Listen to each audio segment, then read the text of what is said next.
Hello everyone, if you're joining us from Australian states, territories and islands, I hereby acknowledge we meet on Aboriginal land, always was, always will be. We're going to talk today about the rifts in the Australian arts world over Gaza, and with those rifts now obviously extending rapidly and in some cases viciously to the wider Australian and international politics. This podcast is being recorded on the morning of March the 21st, 2024. Again, I'm saying this because events and circumstances are constantly changing. This podcast is under the auspices of John Menadew's Policy Forum, Pearls and Irritations. Joining me is the great Australian Barry Jones, a companion of the Order of Australia for eminent services to the community as a leading intellectual in Australian public life through contributions to scientific, heritage, musical, medical, political and public health organisations and to the Australian Parliament. Barry is 91. He has a lifetime of prodigious intellectual and analytical output. His Dictionary of World Biography is a monumental contribution to our knowledge about cognitive humanity. What is to be done? His latest book in 2020 is a Barry Jones blueprint for the survival of all species in a sustainable biosphere, short of our emigration to Mars on Elon Musk rockets. Barry, we're asked by Menadew to talk about the rifts in the art world over Gaza. I'll just remind people of the latest incidents. The performance artist Mike Parr dropped after a lifetime association with Anna Swartz Melbourne Gallery, most distressing for all involved. Palestinian band 47 Soul its invitation was withdrawn from the Womadelaide event. And there was, of course, the Sydney Theatre Company case of actors wearing Palestinian scarves as a sign of solidarity as they took their bows. The ending of lifelong friendships and collaborations in the Australian arts community is distressing for sure. These rifts are understandable, are they not? Well, they're absolutely understandable, but unless we're going to find some kind of positive outcome that restores stability for the region and enables people to work together, we've got to look for ways of collaborating. And actually, it's curious, when you were doing the introduction, I was thinking back to an experience that Tim Fischer, the former Deputy Prime Minister, leader of the National Party, Tim Fischer and I had with this project years ago called the Bibliotheca Alexandrina. And I mention this simply because it was a kind of valiant attempt which failed to bring people together, to bring expertise together in the site of the famous historic Alexandria library, which survived until 270 of the year 270 of the Common Era. And what they did was, the plan was, under United Nations auspices, to bring together expertise from all the nations in the region, Israel plus Egypt plus Syria plus Saudi Arabia plus Jordan and so on, to say, what are the problems that we have in common? And the problems we have in common were health, access to water, access to education, access to communications, stability, overcoming environmental degradation, and safeguarding the lives of their people. Now, that sounds like a terrific idea, but the idea was that the experts had to come together, they had to leave the politics outside the door, and to work on common ground. But then what happened was you had an upsurge of Islamic fundamentalism, didn't last all that long, in Egypt. And after 2012, it faded away. Support for the project faded away. And a magnificent building, magnificent location, but it's essentially a shell, and it hasn't been revived. So the result is that if we were going to really be serious about trying to resolve problems in the area, one of the areas I've put on the priority, and it's not been mentioned at all, is to revive this concept, because you've got the magnificent building there in Alexandria, to say, what do we have in common? How do we live together? How do we save our people? How do we prevent each other from being consumed by hatred, destruction, death. And we're not doing that. Barry, the president of Egypt has suggested that the international community has to rebuild Gaza at a cost of some $90 billion. Maybe this is an opportunity to re-establish Bibliotheca Alexandria. Well, that would have to be part of it. I agree. I think that's absolutely right. The sheer consequence, the sheer size of the destruction there will require rebuilding on a massive scale, but only when but borders have got to be secured. It can be done, but I'm not sure that it can be done under the leadership either that's being offered through the Palestinians, because the Palestinians have, to a very large extent, been overtaken by the more extreme jihadist elements that you find in Palestine, and with the madness, I think that's the appropriate word, of the Netanyahu government. The thing is so appalling. Go on. We'll get to that shortly. Yeah. But in your whole life, you're trying to educate us by an examination of the history. Talk to us about the persistent failure of the West to understand the jihadist phenomenon, because if we got to that, we might have a way forward. Well, the extraordinary thing is that if you think of the implications of the Holocaust, with the 6.5 million Jews who were killed, you had an unprecedented situation. And that unprecedented situation led to two things. First of all, the creation of the state of Israel, and secondly, of course, to the Nuremberg trials, where the people who'd really organized the Holocaust were, after they were executed. Remember that while the Holocaust was going on, the Allied nations tended to turn palely away. They didn't want to be too much involved. And certainly, it's extraordinary when you reflect that even as late as 43, 44, the Allies were very reluctant to identify the saving of the Jews as being a war aim, because they said, oh, no, if we raise the question of looking after, they'd say, oh, the Jews are getting special treatment.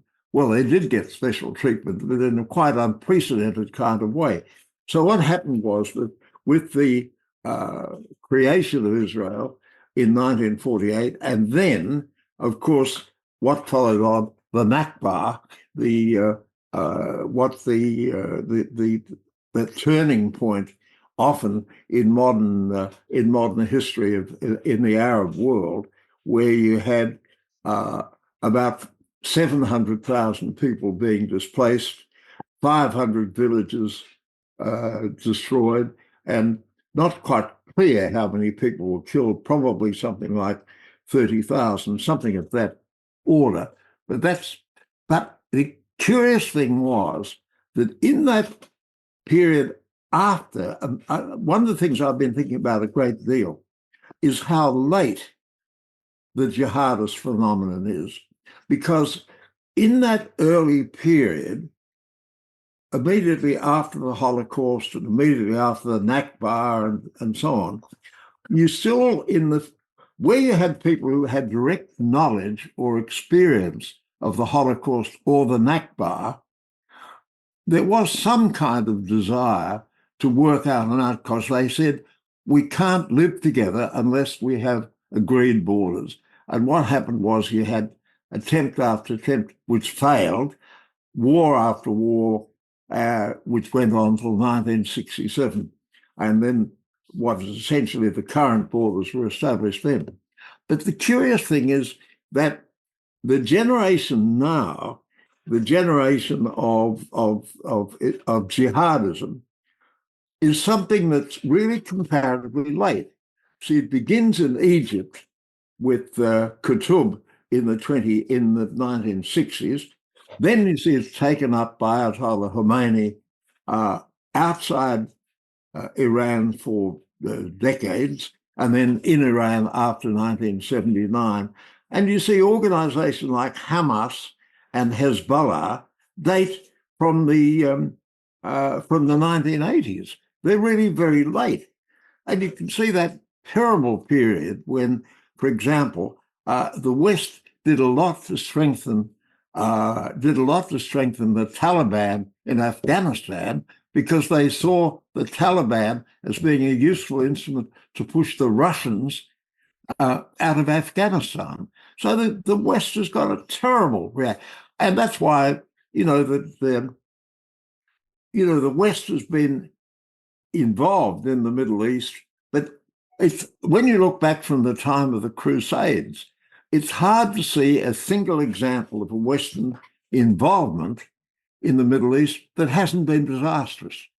What the Israel experiment, and that's of course deeply contested, might be an exception, but all the other interventions from Gallipoli or the Crusades, you name it, they've all been disastrous.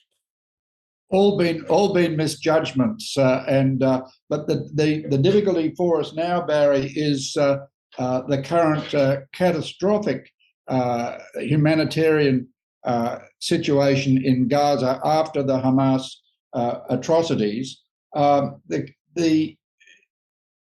Your once great party, the Australian Labor Party, supported the creation of the State of Israel in 1948. Remind our audience exactly when the ALP changed its position, recognising the dispossession of the Palestinians. And then I've got another antiquity question for you. Well, I mean, I think, see, back in 1948, when there was a sense that you had this problem that you had some millions of survivors from the Holocaust, it wasn't as if you could simply go back and say, look, you couldn't get, the survivors couldn't really go back to Germany or Poland and say, or Austria, and say, look, we're terribly sorry about the misunderstanding, but let's be pals again. I mean, that was completely unrealistic. It was a completely new situation. So you had the United States was very keen on the setting up of Israel. And incidentally, in the early, when the United Nations was set up, both Russia supported the creation of Israel. The holdout really was Britain. Britain was very uneasy about it all. They went along with it reluctantly, but they were essentially dragged along. They didn't do it because they recognized that upsetting the whole Muslim community in the Middle East, where you had 700 million Arabs overall, and you had a very significant number of Muslims who are not Arabic, that you're going to get a constant situation of war. To some extent, there was some they predicted accurately, but it was our very own Doc Evatt, Herbert Vere Evatt, who was then foreign minister under Ben Chifley, and at that stage was the chairman of the General Assembly of the United Nations. And he was together with Lemkin, Ben Lemkin, he was the great proponent of the Genocide Convention. And curiously enough, people forget the Genocide Convention actually predates, only by a few days, but it actually predates the United Nations Declaration on Human Rights. And so the whole concept of genocide was something that Australia was promoting, and they saw what had happened in the Holocaust as being the classic example of genocide on a huge scale. There hadn't been anything remotely like that in terms of the sheer numbers killed since the Armenian genocide of 1915. Sure. So the result is Australia was very, very heavily involved in it, and I suppose they really reflected the position of the Arabs as being a bit of collateral damage. And related to that was the fact that towards the end of the war, you had some very leading figures in the Arab community who were recruited by Hitler. And you had a famous Grand Mufti who was seen quite wrongly, I think, as being, the spokesperson for the Arab community generally, who was identified with the Nazi cause. So I think that was part of the collateral damage, very serious collateral damage suffered under the Nakba. Barry, the antiquity question is on indigeneity. Who has the greater right to this land, the Israelites or the Palestinians? It's something that requires a very profound knowledge of the history. I mean, it's extraordinarily ambiguous, because you'd have to say that historically the Jews were there earlier. The Arabs only arrived, roughly speaking, in what we think of the 7th century of the Common Era. But remember that the Jews have been under captivity under the Babylonians around 600 BC. There are some, you'd have to say, vestigial links with the land of Palestine in the Old Testament, and and of course the three. It's curious when you look back at the Quran, which I hope you do from time to time, but in fact, in the Quran, contrary to what you might think now, Muhammad himself, when he spoke about the Abrahamic religions, the three religions that can be dated back in broad formula towards Abraham, in some ways he had more sympathy for the Jewish position because it was monotheistic. And monotheism, and whereas you'd have to say with all that Trinitarian stuff in the Christian church, it's a bit, to put it mildly, ambiguous, not to say implausible. So the result is that you historically, the Jews are there first, then they're displaced, they go off to Europe. Anti-Semitism begins big time, believe it or not, in England.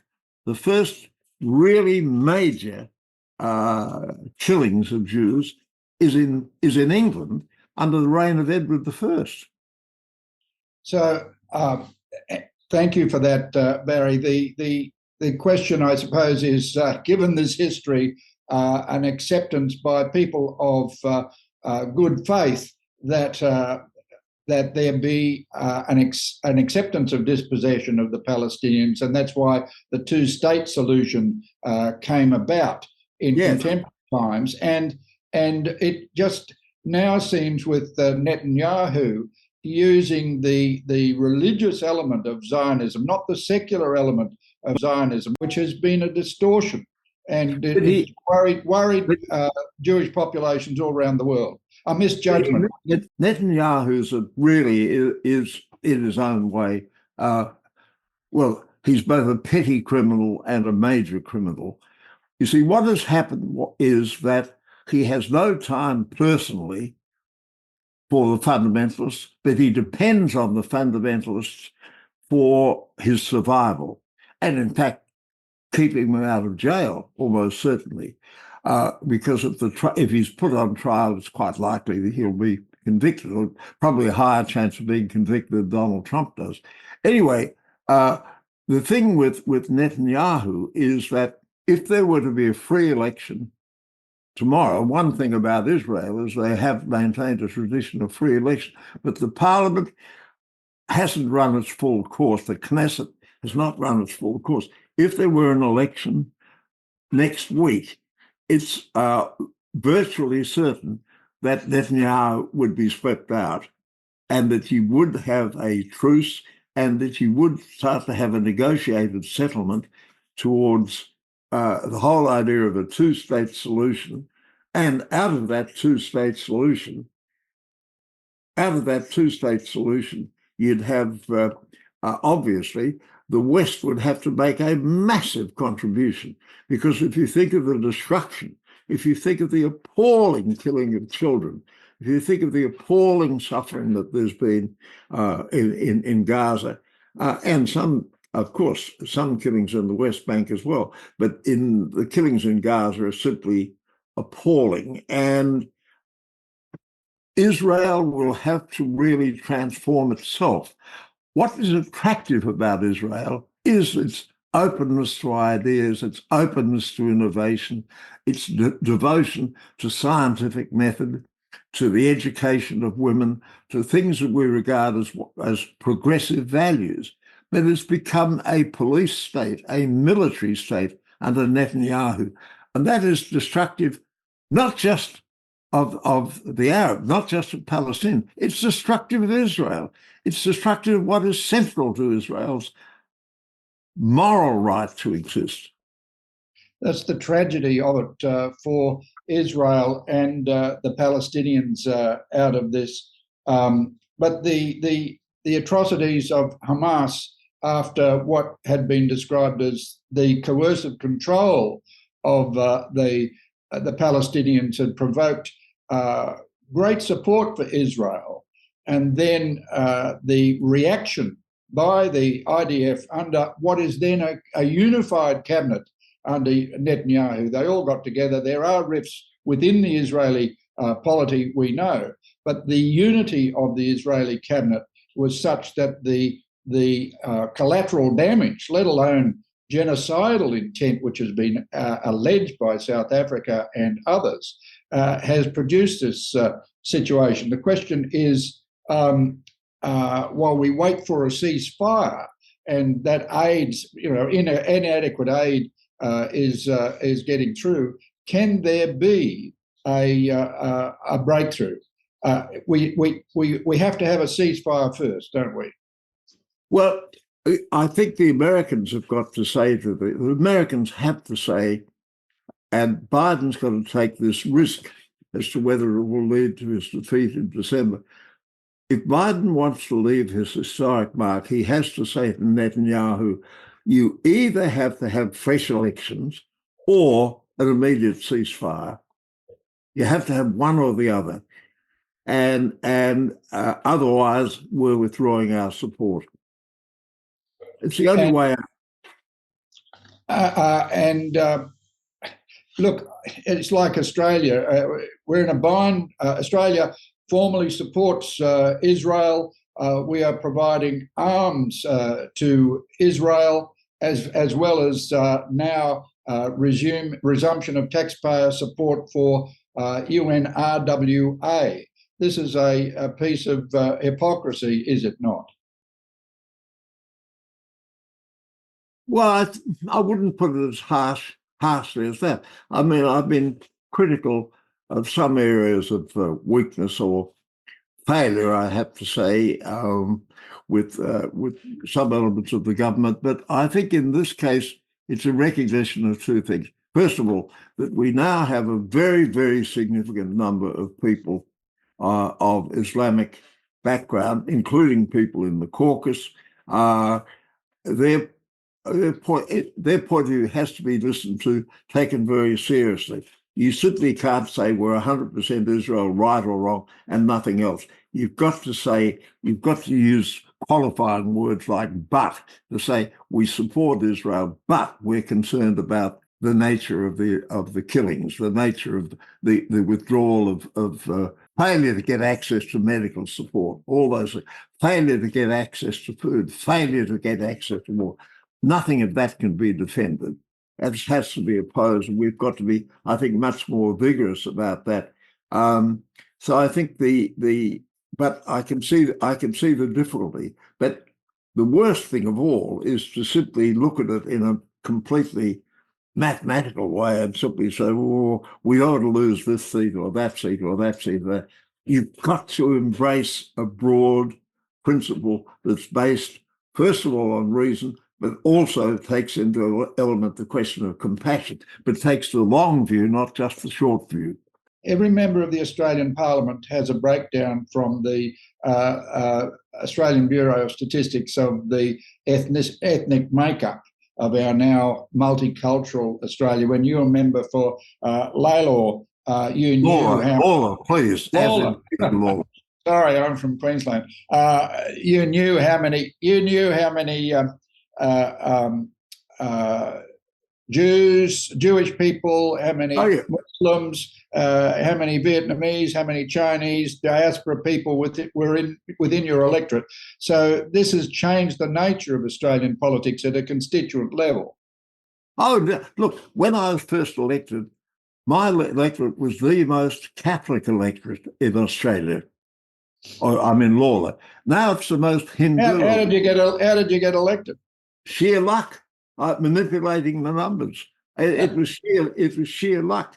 And in fact, the curious thing, funny you should ask that, because my first great test was the question of abortion. Remember, there was that question of whether abortion should drop off the national health thing. And I simply said to them, look, it's a conscience vote, and it's my conscience, not your conscience, my conscience. If you don't like what I'm doing, vote me out. The curious thing was that I actually had a 16% swing in my favour. And the lesson I've drawn from that is if you're level with people, tell them the truth and say, I'm really serious about this. If you don't like me, if you don't trust me, get rid of me. If you trust me, use your own judgment. And it works. That seems to be what's happening with the Teal momentum, Barry. Even though some of the Teal members are in electorates with strong Jewish communities and very distressed now about the Netanyahu. Agreed. It's a question then of the Australian government, or Albanese as the Prime Minister, walking this tightrope. Those motivated constituents probably won't vote for Peter Dutton and the LNP over this tightrope walking by Albanese, but they could go for independence. Sorry to be so crass and raise domestic politics in this. We are talking about rifts not only in the arts community but right through the Australian polity. Oh no, I think that's entirely right, and I mean, you've got a curious situation. I'm not altogether happy with I'm happy with some of the proposed changes about, the funding for political campaigns, but I can see that in a way, at a time when membership of the major parties is collapsing and is becoming aging and more dependent on life support systems, that you've got a system, a proposed new system, which is going to reinforce the hegemonic parties, which are dying, and punishes people, the more independent point of view. I think that's a matter of profound regret. Well, thank you. We'll see how that develops. Barry, we could go on and on. You've mentioned bravely the Tim Fisher initiative, which we'll all now go and research and get across the Biblioteca Alexandria. Explain to us just briefly as we finish, because I want to finish on a positive note with this podcast for Pearls and Irritations. Just explain to us again what that was about. It was from 2002. Look it up on Wikipedia.